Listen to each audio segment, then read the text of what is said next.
Dans le cadre onirique de l'Hôtel de Crillon, le bal des débutantes unit tradition du passé et modernisme actuel.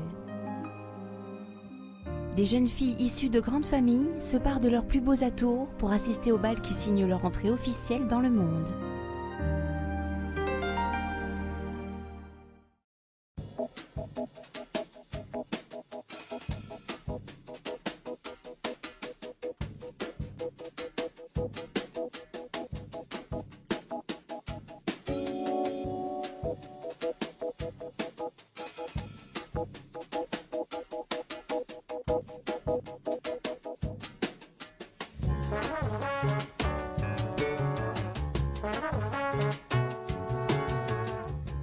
Nous sommes à l'Hôtel de Crillon, à Paris, pour le bal des débutantes 2007. L'histoire du bal des débutantes est une histoire très ancienne. Vous savez, autrefois, les jeunes filles sortaient du couvent, il fallait les marier, alors on les faisait entrer dans le grand monde, dans la bonne société, à la cour pour tout dire, où elles rencontraient des jeunes hommes qui jetaient leur dévolu sur elles et elles entraient dans un autre enfermement que le couvent, qui était le mariage à l'époque.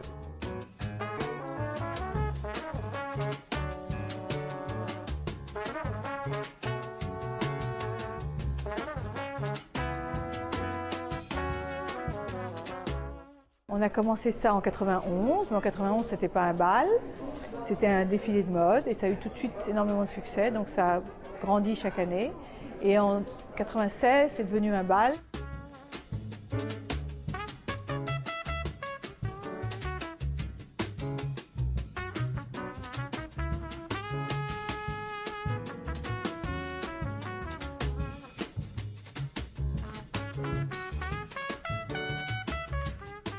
Les jeunes filles, on les contacte, on leur demande de participer. Une fois qu'on les a rencontrées, on parle avec elles de leurs robes.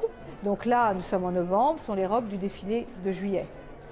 Et il faut qu'elles rentrent dans les robes. Donc ça, c'est très important qu'elles puissent rentrer dans les robes. Parce qu'on ne peut pas faire une robe exprès sur elles. Pour que des jeunes filles, elles sont 23 cette année, eh bien, puissent faire leur entrée dans le monde, parce que toutes les jeunes filles rêvent d'être princesses un jour.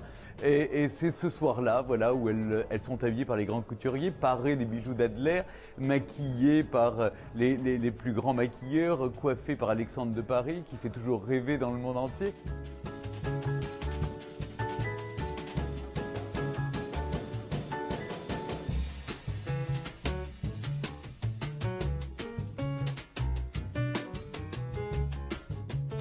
Ça fait la deuxième année qu'on est les sponsors du bal des débutantes. Ces bijoux, je peux vous dire, sont absolument incroyables sur ces jeunes filles qui portent de très belles robes aussi.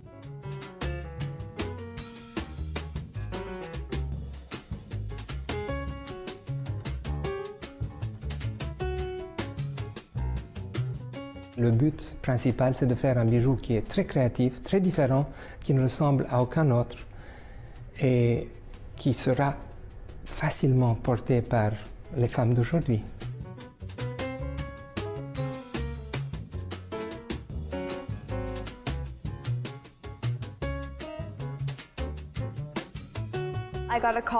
J'ai reçu un appel d'Ophélia qui avait obtenu mon numéro de téléphone par le biais de l'équipe de Vogue.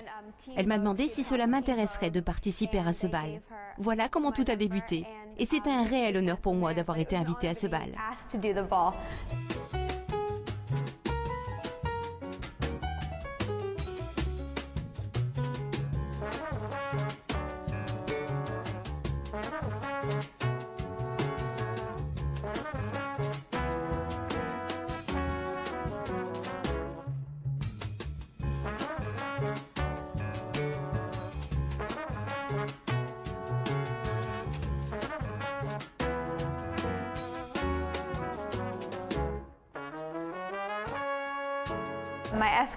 Quant à mon cavalier, je n'ai fait sa connaissance qu'au dernier moment, mais il est très charmant et nous avons beaucoup de points communs. Je suis donc très enthousiaste. Je suis très fier d'elle. Elle est vraiment capable de réaliser tout ce qu'elle a décidé. Je ne suis même pas sûr de savoir comment elle a été impliquée dans cet événement. On m'a juste dit qu'elle serait présente ici.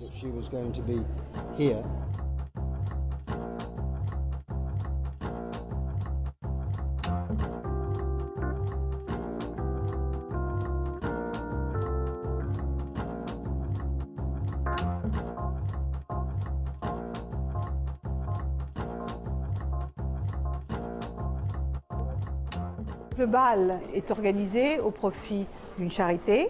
Cette année, il y a 2 charités, la lutte contre le diabète et la lutte contre la sclérose en plaques. Donc les gens font un don, soit pour les 2 charités, soit pour l'une des 2.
C'est l'image du luxe, de l'élégance, du raffinement, du savoir-vivre à la française et qui s'exporte dans le monde entier.